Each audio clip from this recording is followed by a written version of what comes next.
Alright guys, here's my 2013 Hud-Son HFE 36 homesteader sawmill. I picked up Friday evening and got it set up Saturday kind of temporarily, and was playing around with it over the weekend, and Monday I decided to pull this thing in the shop and give it a little bit of a workover. So a previous owner had added some 3x3 heavy wall box tube and these caster wheels. It's got swivel ones on the end, and then these, which can be put on either end of it.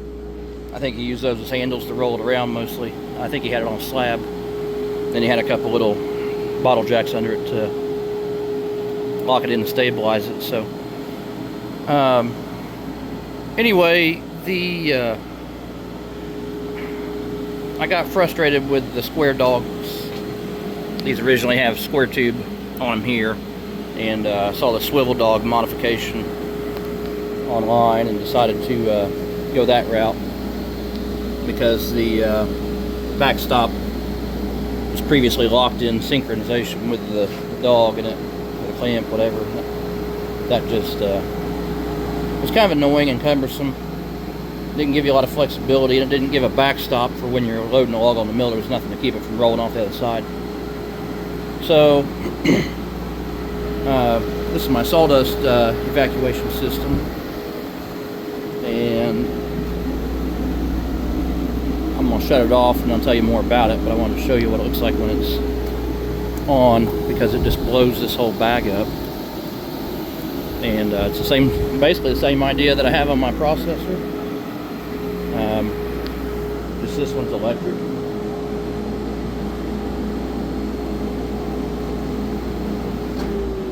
And so that is a central machinery. Forget how many horsepower. Anyway, they're $300 at Harbor Freight. They still make them. It's still the same. I bought this one pre-owned but never used, and I think I gave $150 for it with that flex hose and this one. And pretty much I just you can see I didn't get excited about mounting it.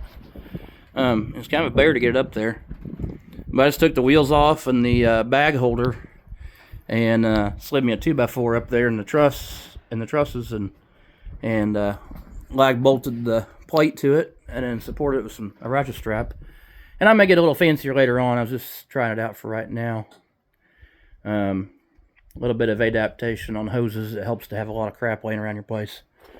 So the swivel dogs, I had a couple of fork pockets here, make it a little bit easier to keep it from sliding around. They don't go all the way through, but they're just kind of a guide just to keep everything from getting kind of wild. And I haven't done a carriage lock yet, but I plan to. Probably. I don't plan to move this thing around a whole lot, but for now I just put a ratchet strap around the whole thing. And then added a tow board here. I think that's what they call it. And this slides back and forth. And I've got a crank handle for it that stows up here in the frame. And I noticed right away that this thing... Now, the blade was out of alignment, but I noticed it would rack back and forth a lot in the cut. It would just sit there and kind of do this. And it would cut fine, but the whole carriage was wiggling around, and I didn't like that. And so some guys on the Hud-Son forum on Facebook were telling me about the two brothers swivel dog mod, if I can say it right. And then I noticed that they had braced their carriage and turned it into a 4-post like the Oscars. And I think it's the Oscar that has that. So I did the same thing, and it does seem to make a difference, although I also got my blade all aligned well, properly. So this is a little thing, and I don't know if there's a rhyme or reason, but this water tube originally comes out right here. And the problem I was having with that is sawdust piles up here, and it builds up, and it ramps up there, and it would clog my tube.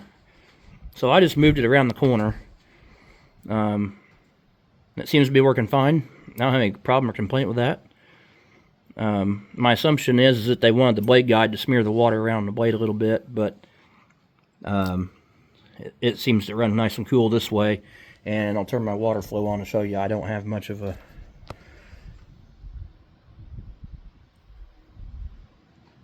That's about all the heavier I run it. I put new blade guides and bearings on, and I wanted to extend the water tank, and so that's 6-inch Schedule 35 PVC, just a piece of pipe with a couple end caps and a bulkhead, and I put a union there, and I had a T laying around that was very convenient to put a sight tube on it, a sight gauge, glass, whatever. And then for a fill cap, just got this, and it happened to already have a hole in it, and then I put a plug in it and drilled a hole in that. And then I wanted to make the log rule at a better height because I have this elevated a little bit. So these concrete blocks are set on a grade, and then I have 4x6s and then 6x6s on top of that.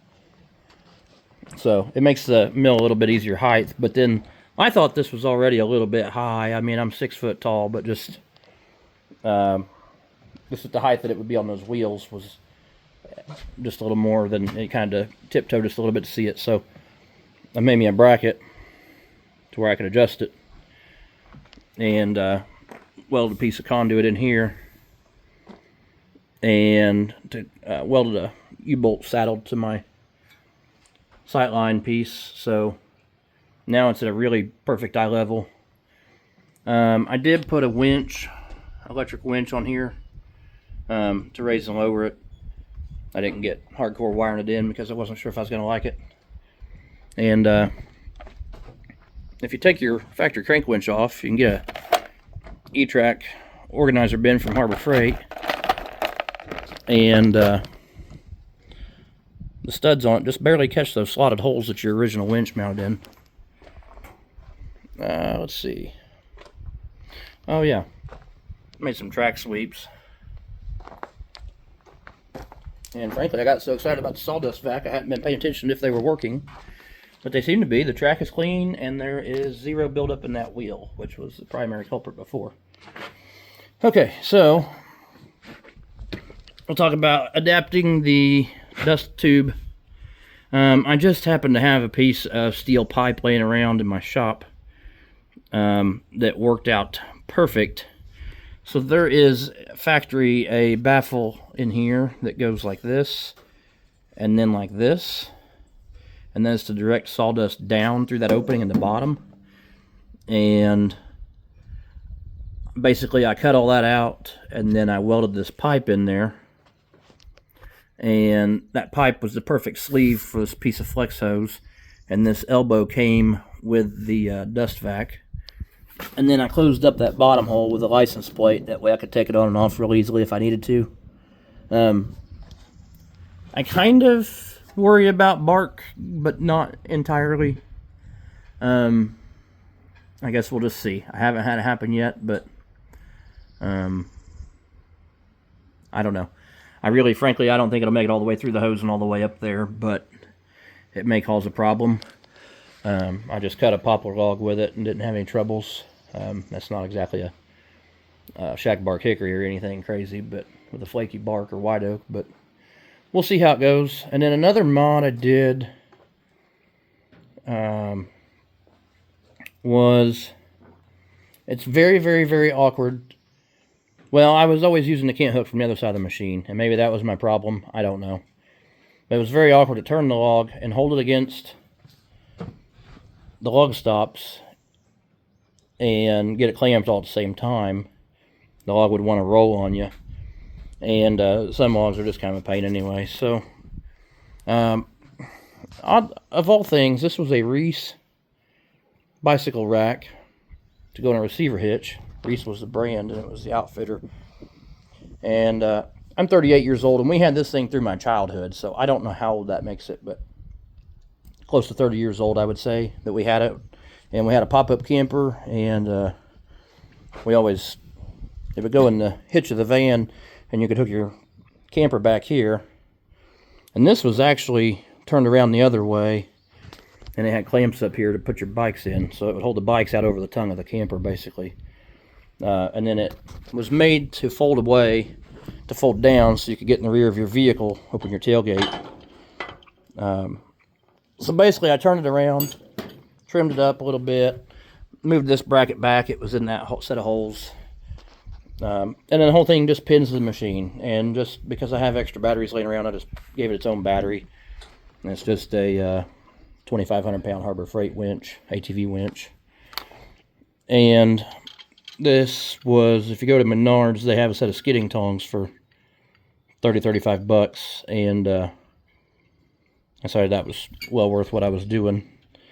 So I just cut the big pin out, and this was actually where that hole was where the pivot was, and so I cut it off a little bit shorter to save some length. And I didn't trust the little thread together chain couplers, and so I just welded a chain link in there. I'm just trying to keep the whole mechanism as short as could be. So this swings back out of the way for storage, and to make room for the saw guard.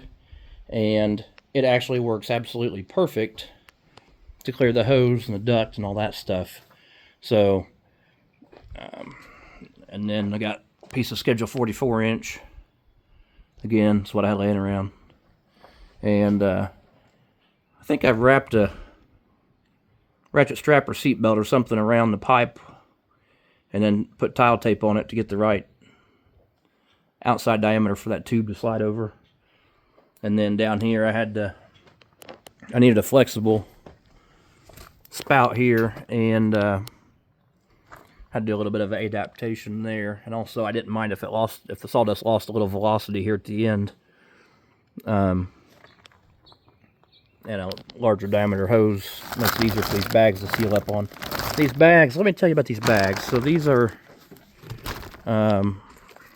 these come with seed in them. And a friend of mine's a Beck's seed dealer. And so they give me skids and bags for free. And he also sells show livestock feed. And so his customers use sawdust for bedding. And these come with a nice drawstring on them. And so you just simply slide the tube in and cinch the drawstring up and go till it's full. And if it's out in the sun, you can tell how full it is. It's kind of translucent. You can see some in the bottom there. Just a little bit. Like I say, I just got started, so.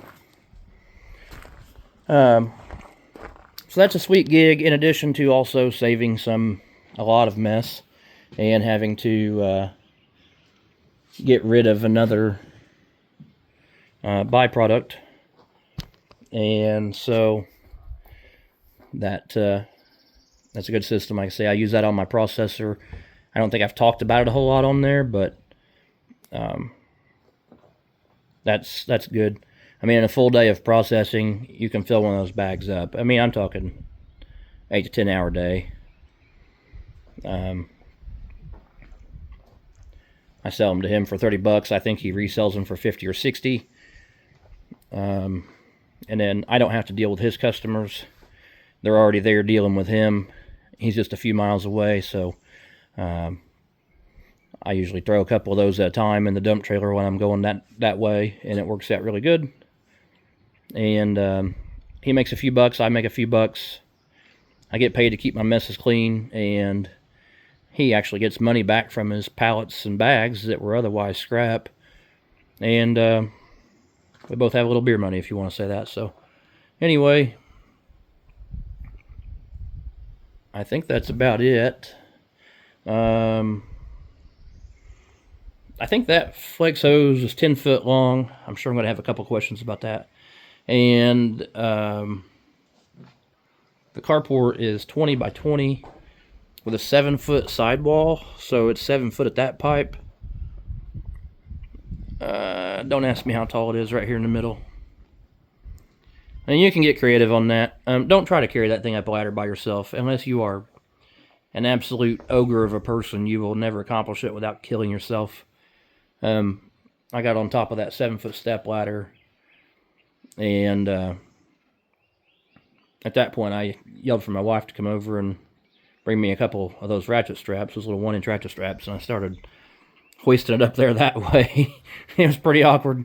Sitting here thinking about how handy it is having a loader around. I would just pick it up and set it up with that loader, but as you can see, I got a pile of cookies and blocks back here. There's actually about probably a triaxle dump truck load of those easily back there that I plan to use to feed my central boiler if I ever actually get it hooked up and running. Seems like the firewood guy would be burning wood, but propane's pretty cheap to heat my house, so I'm not so worried about it. Anyway, seems like I did a lot more to that thing, but that's the gist of it. It's working really good, and I'm excited to use it. And if I can pause this video, I'll restart and show you some cool stuff I've got to saw up with it. Alright,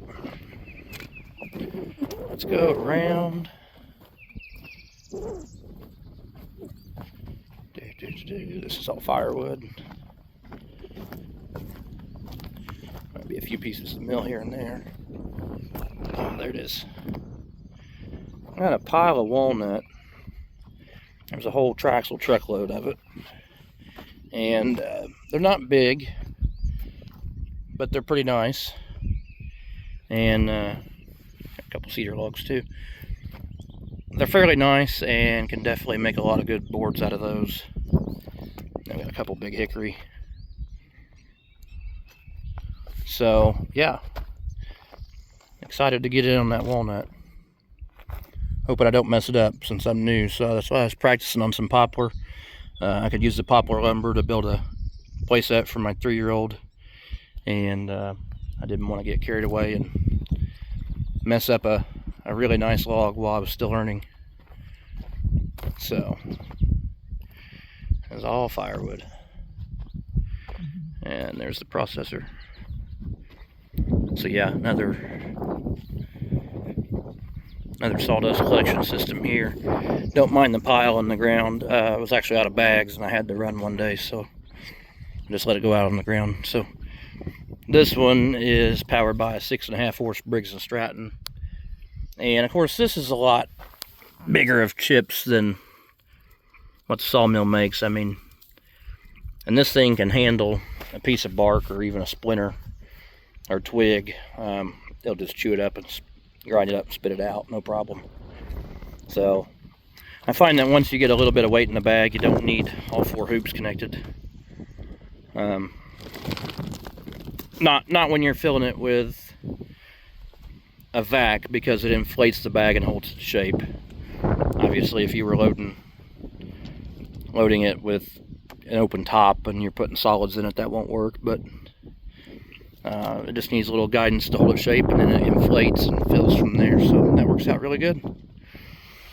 Alright guys, well, I'm going to jump off of here, wrap this up, and make some more sawdust. Thanks for watching.